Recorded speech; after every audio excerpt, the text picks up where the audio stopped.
27। आ जाओ ना, बैठो बैठो। विद्युत धारा तथा अपवाह वेग। विद्युत धारा आई व अपवाह वेग, अपवाह वेग को मैंने बताया इंग्लिश में कहते हैं ड्रिफ्ट वेलोसिटी। अपवाह वेग में, अपवाह वेग के लिए सिंबल वीडी में संबंध।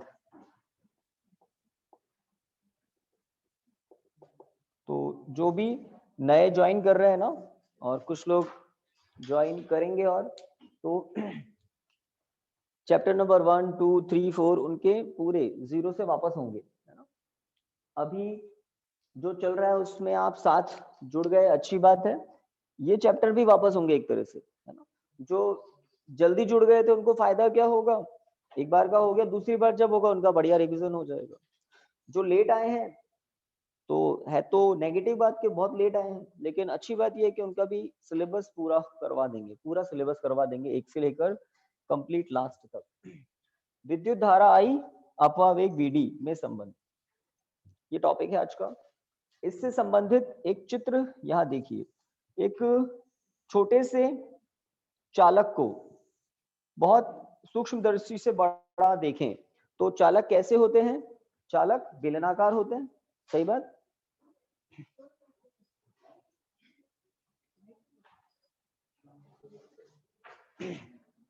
तो किसी धातु के चालक को हम बहुत बड़ा कर देखें तो हमें पता लगता है वो बेलनाकार होते हैं।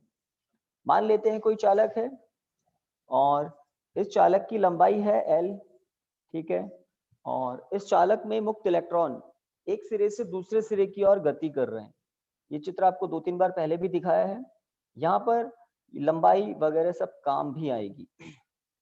भाई घर से कोई म्यूटेड नहीं है जो नए ज्वाइन किए, ओके।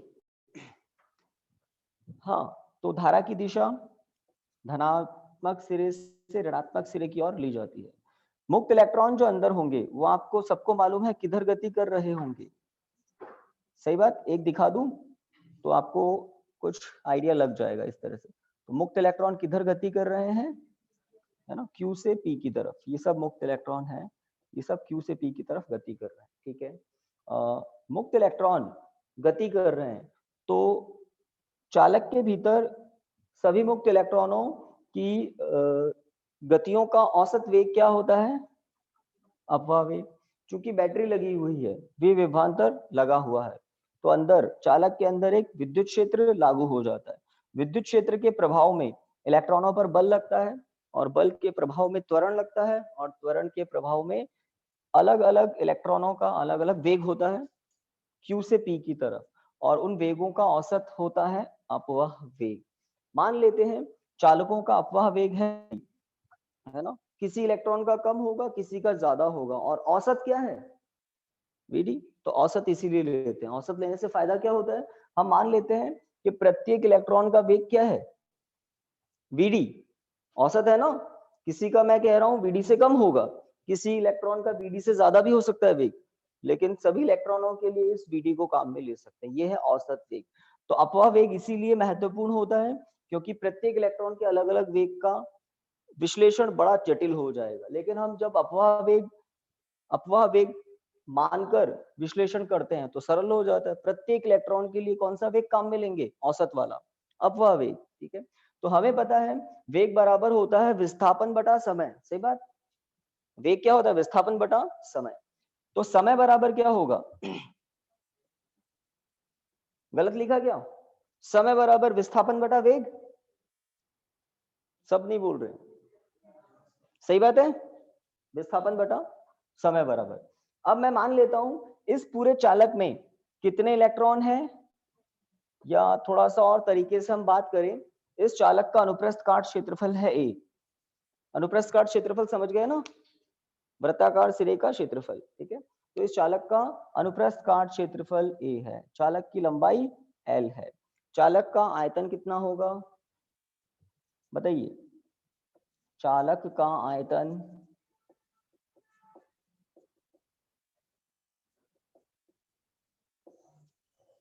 आयतन कितना होगा, A इंटू एल। बेलन का आयतन क्या होता है? पाई आर स्क्वायर एच। तो A पाई आर स्क्वायर की जगह है और L किसकी जगह है? H की जगह है। समझ गए ना?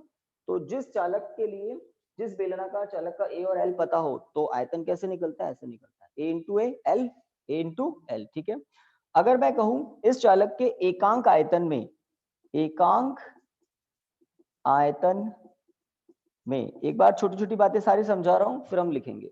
एकांक आयतन में n मुक्त इलेक्ट्रॉन है, एकांक आयतन में मुक्त इलेक्ट्रॉनों की संख्या n है, तब इस pq चालक के पूरे आयतन में कितने मुक्त इलेक्ट्रॉन होंगे? n इंटू आयतन, n इंटू चालक का कुल आयतन। समझ रहे हैं? क्योंकि n क्या है? स्मॉल n, एकांक आयतन में उपस्थित मुक्त इलेक्ट्रॉनों की संख्या। समझ रहे हैं? एकांक आयतन में उपस्थित मुक्त इलेक्ट्रॉनों की संख्या, उसके पूरे आयतन में कितने इलेक्ट्रॉन होंगे? एकांक आयतन में इलेक्ट्रॉन गुणा चालक का कुल आयतन, है ना? तो यहाँ सर कैपिटल N है चालक के कुल पूरे आयतन में मुक्त इलेक्ट्रॉनों की पूरी संख्या, तो वो हो जाएगी N, और कुल आयतन कितना है? 812। तो मुझे इस चालक के अंदर इलेक्ट्रॉनों की पूरी संख्या मिल गई। हमने माना क्या? एकांक आयतन में स्मॉल n इलेक्ट्रॉन है, इसको बोलते हैं संख्या घनत्व। एकांक आयतन में उपस्थित मुक्त इलेक्ट्रॉनों की संख्या को कहते हैं संख्या घनत्व। तो स्मॉल n पता है, ठीक है। अब कुल इलेक्ट्रॉनों की संख्या क्या होगी? स्मॉल n इंटू कुल आयतन, इलेक्ट्रॉनों की संख्या। एक इलेक्ट्रॉन पर आवेश का परिमाण कितना होता है? ई का मान कुछ बच्चों को याद हो गया होगा, है ना?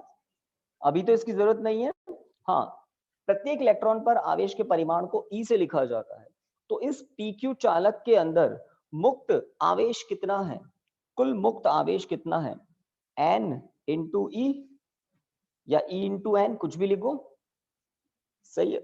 तो इस चालक के अंदर मुक्त आवेश q क्या होगा? e into n. ये n क्या है? संख्या, और e क्या है? प्रत्येक इलेक्ट्रॉन पर आवेश, और n क्या है? इलेक्ट्रॉनों की कुल संख्या इस चालक के अंदर। तो इस चालक के अंदर मुक्त आवेश पता लग गया मुझे। देखो, इस चालक के अंदर मुक्त आवेश पता लग गया, बहने वाला आवेश, मुक्त इलेक्ट्रॉन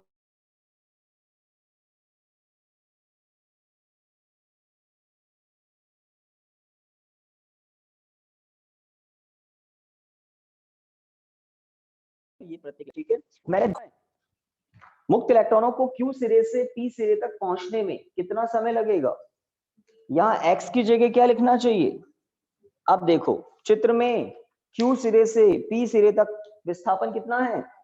L, जितनी चालक की लंबाई है। तो विस्थापन की जगह L आ गया, वेग की जगह अपवाह वेग आ गया। तो मुक्त इलेक्ट्रॉनों को अपवाह वेग से गति करते हुए Q से P तक पहुंचने में इतना समय लगेगा, और वो आवेश कितना है? इलेक्ट्रॉनों की कुल संख्या गुणा प्रत्येक इलेक्ट्रॉन पर आवेश। तो ये हो गया कुल आवेश। तो इतना आवेश इतने समय में इस चालक को पार करेगा। सही बात है, इतना आवेश इतने समय में इस चालक को पार करेगा। Q से P तक चला जाएगा, मतलब पार कर जाएगा ना। Q से P तक मतलब चालक को पार कर जाएगा। अब आप जो बचपन से जानते हैं I बराबर क्या होता है, तो Q मैंने ये निकाला हुआ है, T मैंने ये निकाला हुआ है। I और Q का, सॉरी किसका? Q और T का, है ना। Q और T का जब मान रखेंगे ENAL upon L upon VD, L से L तो कट जाएगा, तो I इक्वल टू क्या आएगा? NEAVD। तो ये होगा वो महत्वपूर्ण सूत्र जिसकी व्युत्पत्ति करनी थी, I और VD में संबंध। I समानुपाती VD आएगा, आएगा। तो इस तरह से तो डायग्राम बना हुआ है, एक बार तो रफली समझा दिया, अब फेयर काम करते हैं, ठीक है। डायग्राम बना हुआ है, नहीं बना हुआ है? हेडिंग लिखा हुआ है, डायग्राम बना लो और जल्दी करो, है ना। कल वाला टॉपिक महत्वपूर्ण था, अपवाह वेग। इसकी प्रैक्टिस थोड़ी घर पे कर लेना।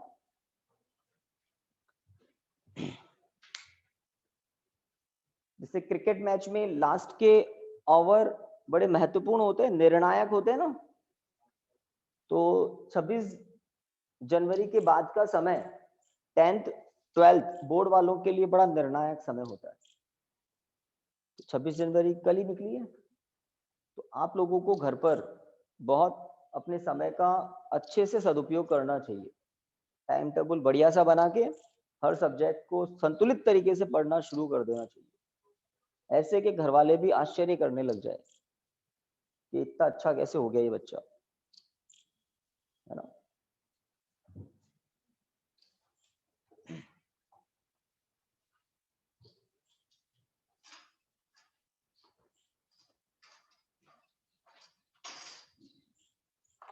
कि आपके पास सबसे बड़ी असेट, सबसे बड़ा खजाना अभी क्या है? समय। उसका सदुपयोग कर लोगे तो आने वाले 2 4 5 साल में आप, है ना, बड़े कंफर्टेबल जोन में होंगे। इसी दौरान डायग्राम हो गया, ये स्मॉल एल दिखना चाहिए डायग्राम में और कैपिटल ए भी दिखना चाहिए। इलेक्ट्रॉनों की गति क्यू से पी की तरफ दिखाई देनी चाहिए। धारा हमेशा बैटरी के प्लस से माइनस की ओर ली जाती है। लिखिए, माना एल लंबाई व, फटाफट लिखिए, है ना। माना एल, एल कैसा है? स्मॉल एल, है ना। माना एल लंबाई व ए अनुप्रस्थ काट क्षेत्रफल, माना एल लंबाई व ए अनुप्रस्थ काट क्षेत्रफल के किसी चालक के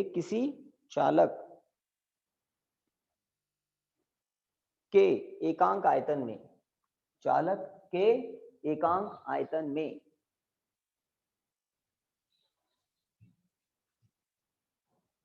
आयतन में n मुक्त इलेक्ट्रॉन है, n मुक्त इलेक्ट्रॉन है, n मुक्त इलेक्ट्रॉन है। खड़ी पाई, 3 चीजें बता दी हमने, है ना। चालक की लंबाई, चालक का अनुप्रस्थ काट क्षेत्रफल और इसके अंदर एकांक आयतन में कितने मुक्त इलेक्ट्रॉन है ये भी बता दिया। ठीक है, इसको बोलते हैं संख्या घनत्व। चलिए लाइन चेंज करके लिखिए।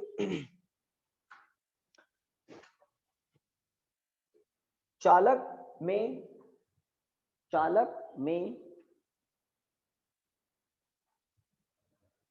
उपस्थित कुल मुक्त आवेश, चालक में उपस्थित कुल मुक्त आवेश, चालक में उपस्थित कुल मुक्त आवेश Q बराबर, लाइन चेंज करके, Q बराबर E इंटू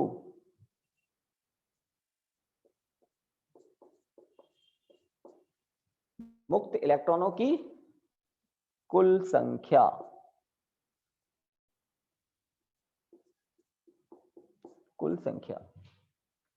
कुल मुक्त आवेश। तो इस चालक में कुल मुक्त आवेश कितना होगा? E गुणा मुक्त इलेक्ट्रॉनों की कुल संख्या। संख्या के बारे में मैंने आपको थोड़ा डिटेल में बताया ना, अब लिखना है आपको बस। अब ये जो मुक्त इलेक्ट्रॉनों की कुल संख्या ये क्या होगी? n इंटू चालक का आयतन, चालक का आयतन, ये दूसरा पद, स्मॉल n संख्या घनत्व इंटू चालक का कुल आयतन, चालक का आयतन। हाँ भाई, चालक का आयतन, चालक का आयतन A इंटू एल कह देते हैं, ठीक है ना। A इंटू एल,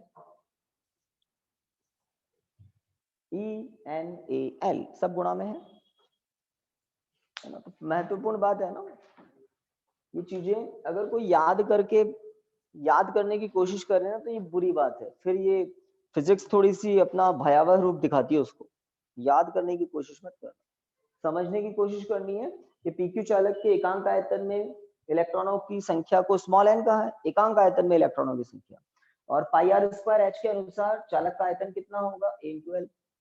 तो ये है चालक में कुल इलेक्ट्रॉनों की संख्या, और प्रत्येक इलेक्ट्रॉन पर आवेश E तो होता ही है। तो यह है चालक के अंदर मुक्त इलेक्ट्रॉनों का कुल आवेश, इसको कहते हैं कुल मुक्त आवेश, जो बहने के लिए उपस्थित होता है, इधर उधर गति करने के लिए फ्री होता है, मुक्त आवेश। ठीक है, समीकरण 1। चलिए, क्योंकि आपको ये कोई सपने थोड़ी आएंगे कि Q निकालना है हमको, T निकालना है, तो सपने कैसे आते हैं?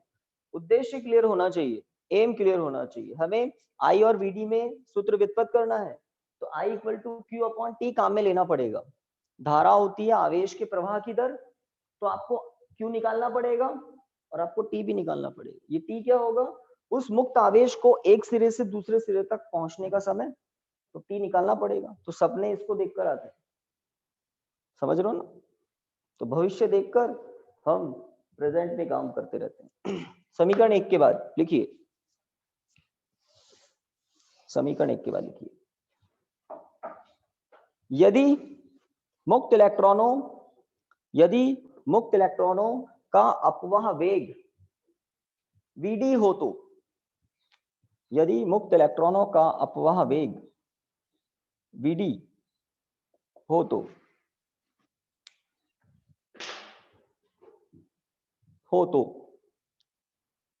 इन मुक्त इलेक्ट्रॉनों को चालक के एक सिरे से, इन मुक्त इलेक्ट्रॉनों को चालक के एक सिरे से दूसरे सिरे तक, एक सिरे से दूसरे सिरे तक पहुंचने में लगा समय, चालक के एक सिरे से दूसरे सिरे तक पहुंचने में लगा समय,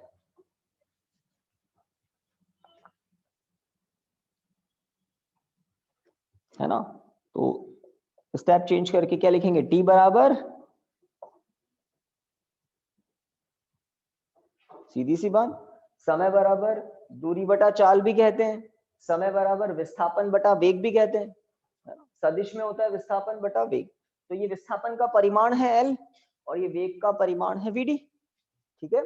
समय एक अदिश राशि होती है ना, इसलिए मैंने परिमाण लिए, समझ रहे होंगे आप, समय एक अदिश राशि होती है इसलिए। तो इसी समय आ गया चालक के एक सिरे से दूसरे सिरे तक इलेक्ट्रॉनों को पहुंचने में लगा समय। इलेक्ट्रॉनों को कितनी दूरी तय करनी है, L सीधी दूरी तय करनी है, और किस वेग से चल रहे हैं, Vd वेग से चल रहे हैं, तो समय तय लगेगा, ठीक है। चलिए अब तो आप आराम से कर देंगे, देखो राइट साइड में दिख रहा है ना, लिखिए, विद्युत धारा की परिभाषा से, विद्युत धारा की परिभाषा से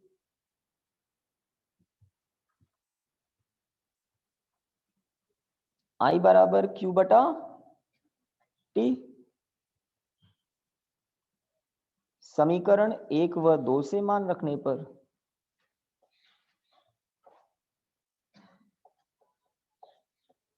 समीकरण 1 व 2 से मान रखने पर I बराबर N E N A L बटा L अपॉन Vd, है ना।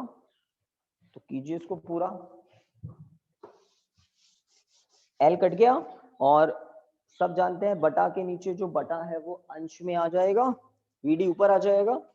तो इसका मतलब I बराबर E N A Vd,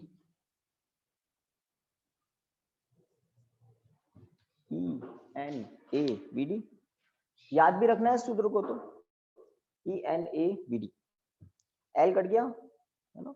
और जो बच्चे थोड़ा सा अच्छे से तैयारी कर लेते हैं उनको पता है Q का सूत्र कैसे आता है, T का कैसे आता है, Q और T की हेल्प से आई फटाफट आ जाता है, कोई दिक्कत ही नहीं, हो जाएगा, है ना। ओके, तो समझा के करवाना था इसलिए इतना हमें समय देना था, अदरवाइज में तो बहुत, है ना, इतनी देर में तो 3 बार कर देते इसको हम। तो समझ के करनी है हर चीज को। आगे बढ़ सकते हैं नेक्स्ट टॉपिक की तरफ, है ना। चलिए, तो नेक्स्ट टॉपिक हेडिंग लिखिए, आप मुझे बताइए, आपको प्रतिरोधकता पता है ना, पता है, 10th क्लास से भी पता है और 12th में आपको मैंने भी बताया है प्रतिरोधकता क्या होती है। प्रतिरोधकता क्या होती है, प्रतिरोधकता परिभाषा लिखिए आपने, किसी एकांक लंबाई व एकांक अनुप्रस्थ काट क्षेत्रफल के चालक का प्रतिरोध ही उसकी प्रतिरोधकता कहलाती है ना। 1/, प्रतिरोधकता क्या होती है,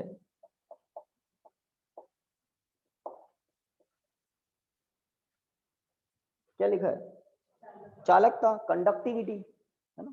चालकता गलत लिख दिया क्या, तो 1/, प्रतिरोधकता क्या होती है, चालकता। चालकता के लिए सिंबल होता है सिग्मा। तो हेडिंग लिखिए चालकता, चालकता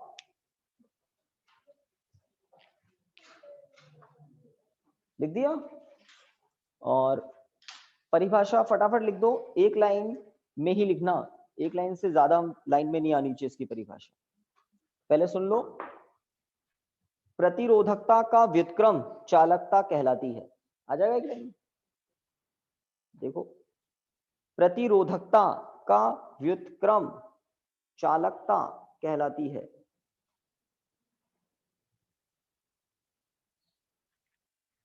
प्रतिरोधकता का व्युत्क्रम चालकता कहलाती है।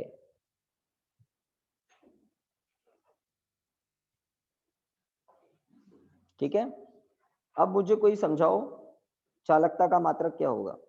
प्रतिरोधकता का मैंने बता रखा है आपको, पता लग गया। प्रतिरोधकता का मात्रक होता है ओम इंटू मीटर, तो चालकता का क्या होगा, ohm inverse into metre inverse, है ना। तो परिभाषा लिख दी, अर्थात करके लिखिए, अर्थात करके लिखिए, चालकता ब्रैकेट में सिग्मा बराबर 1/ρ, सही है। मात्रक यहां लिख रहा हूं, ohm inverse into metre inverse, ठीक है।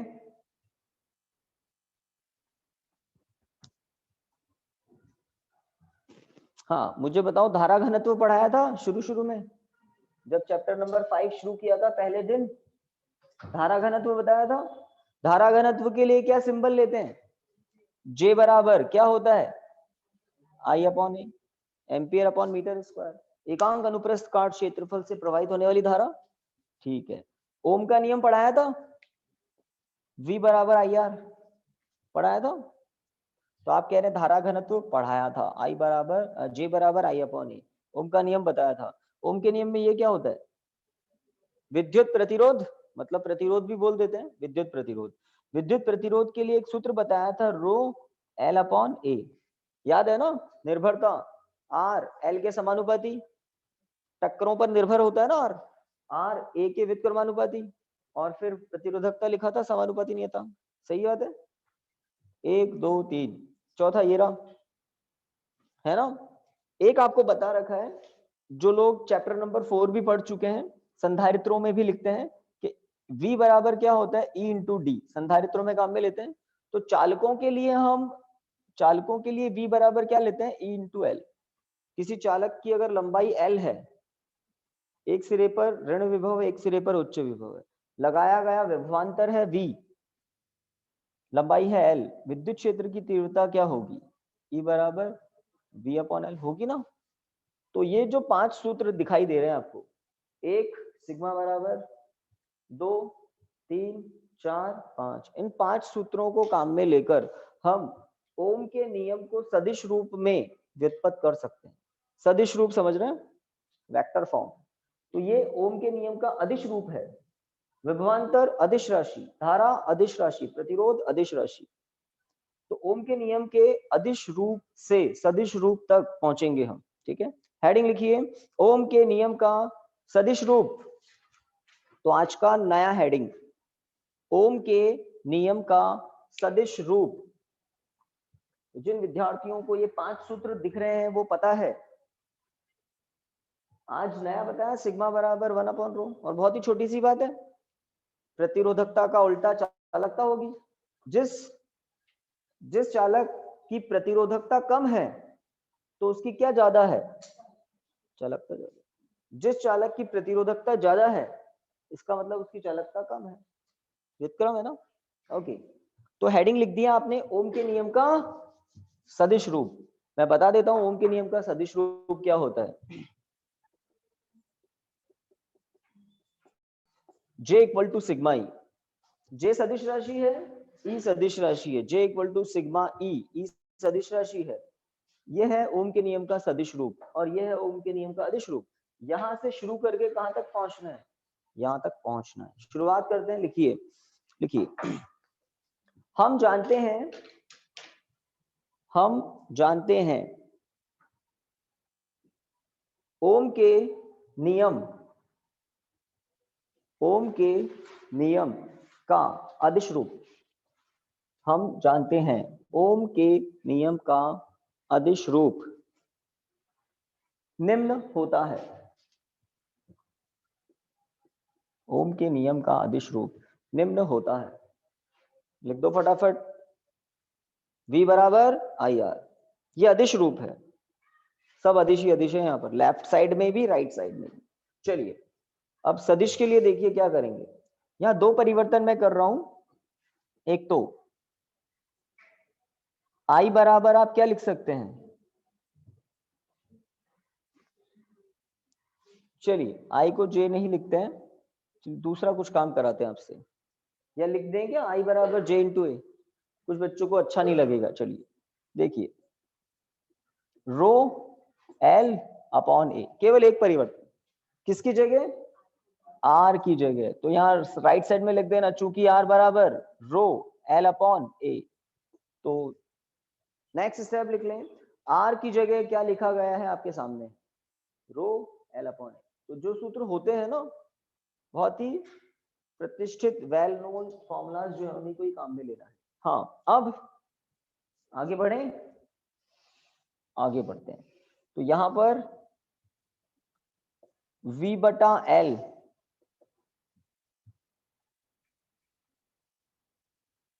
One upon rho I upon A, थोड़ा व्यवस्थित करके लिखा है मैंने, थोड़ा देखो गलत, कुछ गलत है क्या इसमें। ये जो L था ना, V के नीचे भाग में चला गया, ये ऊपर रो है, रो नीचे इधर आके वन अपॉन रो हो गया, I अपॉन ए अभी भी है उधर ही RHS में, देख रहे हैं ना। तो ऐसा मैंने इसलिए लिखा है, अब मैं तीन सूत्र काम में ले सकता हूं। तीन सूत्र, कौन से तीन सूत्र, V बाय L, E होता है चालक के अंदर विद्युत क्षेत्र, V है विभवांतर, L है चालक की लंबाई, वन अपॉन रो सिग्मा होता है, I अपॉन ए J होता है ना। तो आप सुनिए, लिखिए, चूंकि V अपॉन L बराबर E कॉमा वन अपॉन रो बराबर सिग्मा व I अपॉन ए बराबर J, तब उपरोक्त समीकरण से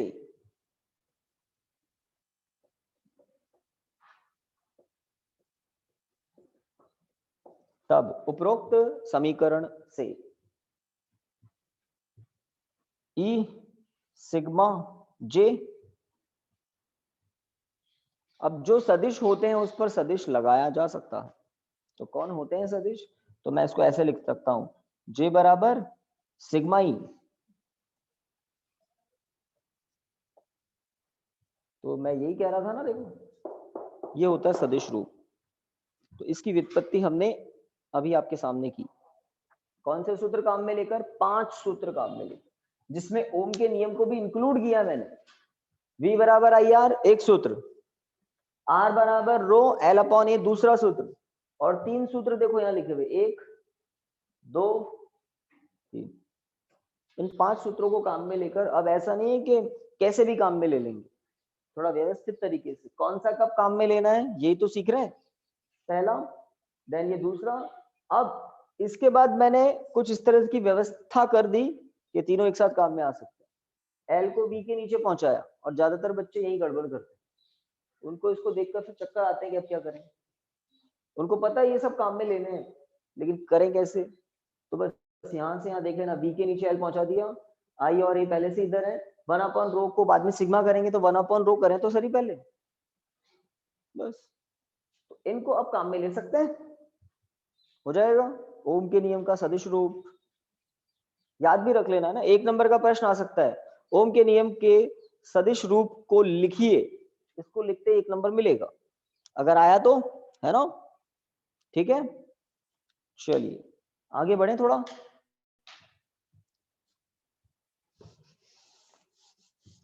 तो चैप्टर में काफी कुछ छोटी छोटी बातें तो कर ली हमने।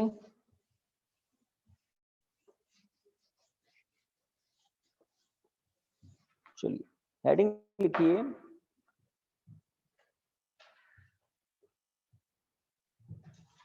आई थिंक विद्युत सेल तो आपके नेक्स्ट चैप्टर में होगा, छठे चैप्टर में। तो आपको किरचॉफ के 2 नियम लिखवा देते हैं। या पहले लिखिए संधि बिंदु, हेडिंग लिखना है संधि बिंदु, जंक्शन पॉइंट। क्या होता है संधि बिंदु जंक्शन पॉइंट?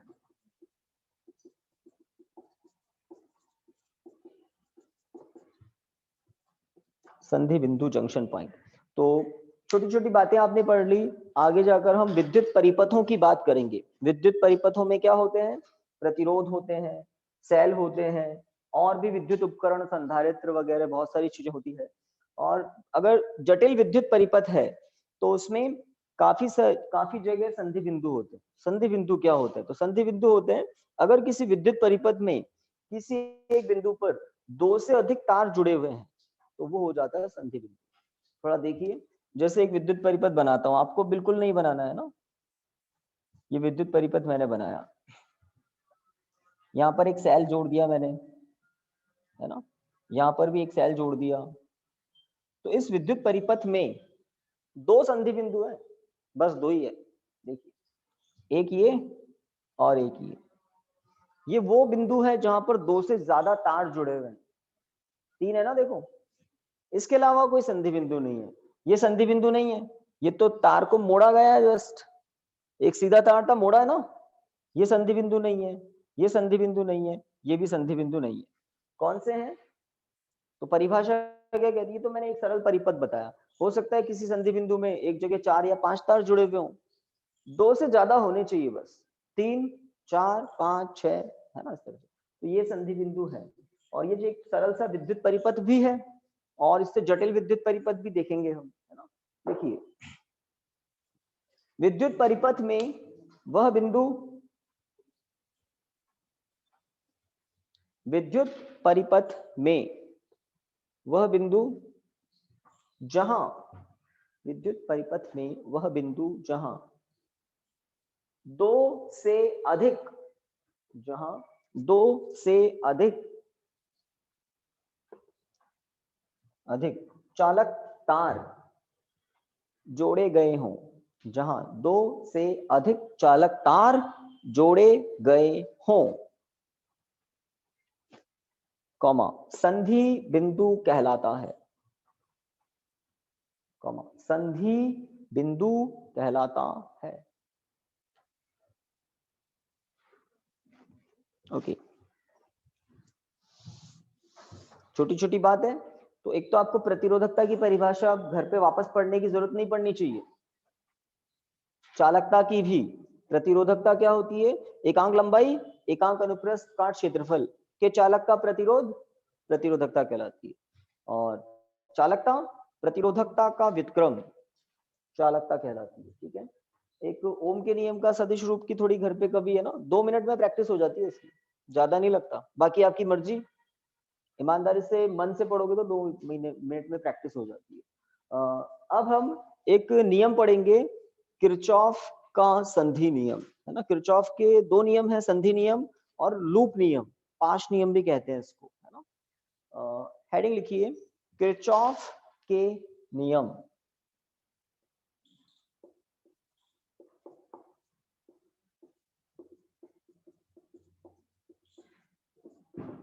और आपकी किताब में आप पढ़ेंगे ना कि किरचॉफ को किरखॉफ लिखा हुआ है, खौफ, पता नहीं क्यों।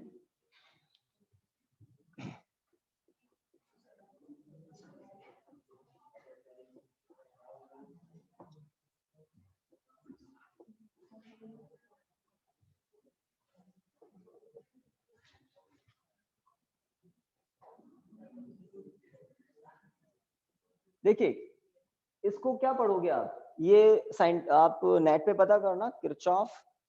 तो ये किरचॉफ जो साइंटिस्ट था उसका नाम ऐसे लिखा जाता है। अब इसको क्या पढ़ोगे आप, किरचॉफ पढ़ोगे या किरखौफ पढ़ोगे? और किताब में देखो, किताब दिख रही है यहाँ पे, मैं दिखाता हूँ आपको। कहीं निकला क्या? छठे चैप्टर में है क्या? 5वें में है किरचॉफ? इनका कुछ भरोसा नहीं, छठे में पहुंचा देते। दिखा तो नहीं भाई। उसके बाद सेलों का नंबर भी लेना है।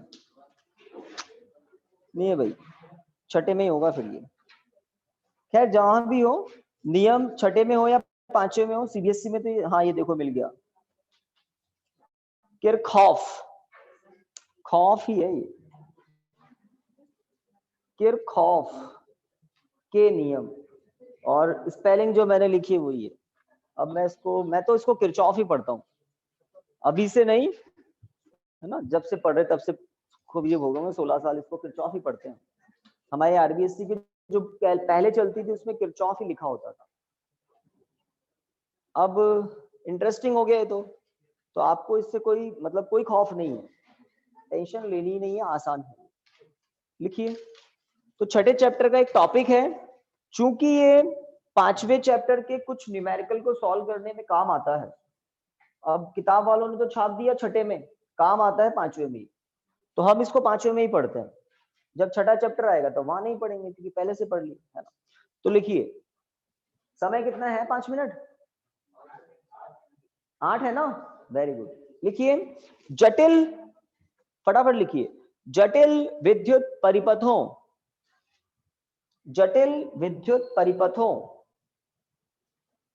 में धारा तथा विभवांतर, जटिल विद्युत परिपथों में धारा तथा विभवांतर ज्ञात करने हेतु, ज्ञात करने हेतु किरचॉफ ने, ज्ञात करने हेतु किरचॉफ ने निम्न 2 नियम दिए, किरचॉफ ने निम्न 2 नियम दिए। नाम लिखना है पहले बिंदु पर, किरचॉफ का प्रथम नियम, ब्रैकेट में संधि नियम, दूसरे नंबर पर लिखना है, अभी तो नाम ही लिखना है। तो अभी जो मैंने लिखवाया उससे आपको एक जानकारी तो मिल गई, क्या इंफॉर्मेशन, कि किरचॉफ के जो नियम है वो संबंधित किससे हैं। तो जटिल विद्युत परिपथों में कभी किसी शाखा में धारा पता करनी पड़ेगी आपको, कभी किसी बिंदुओं के बीच विभवांतर पता करना पड़ेगा, और जब परिपथ जटिल होता है तो ओम का नियम बेचारा अकेला काम कर नहीं पाता है, होता ही नहीं है उससे सॉल्यूशन। ओम का नियम होता है V = IR, उससे काम होता नहीं है। अगर सरल विद्युत परिपथ है तो ओम का नियम से ही काम करो, जल्दी काम हो जाता है। पर जटिल विद्युत परिपथ में V = IR फेल हो जाता है, काम ही नहीं करता है। किरचॉफ के नियम काम करते हैं, संधि नियम, वह दूसरा है किरचॉफ का द्वितीय नियम।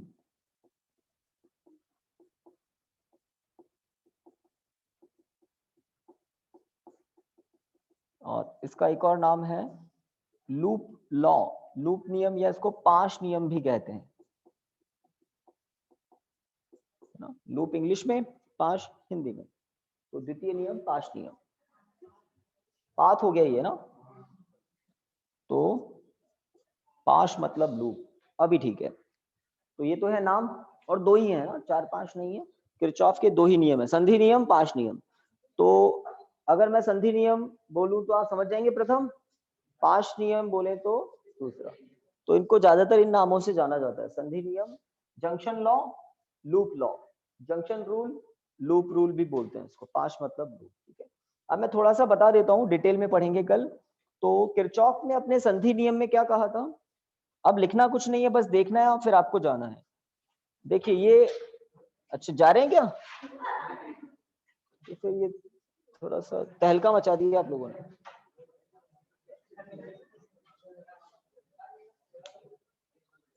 आप थोड़ा 1 महीने रेगुलर पढ़ लोगे ना, तो ये चाचू ये जो कर रहे हो ना, ये सब बंद हो जाएगा आपका। मैं कोई यहाँ कोई आपको इंग्लिश की पोएम पढ़ाने या हिंदी की कोई कविताएं सुनाने नहीं बैठा हूँ। हाँ, तो ये जो जे है, यहाँ पर 5 तार जुड़ रहे हैं, इधर भी ये आगे होगा, इधर भी आगे होगा, बस मैंने किसको महत्व दिया है, संधि बिंदु को। 5 तार है, तारों में विद्युत धाराएं प्रवाहित होती है। अगर यहाँ 2 तारों से I1 और I2 धाराएं जंक्शन की तरफ जा रही है, एरो दिख रहा है ना, और 3 तारों से I3, I4, I5, I3, I4, I5 धाराएं संधि से दूर जा रही है।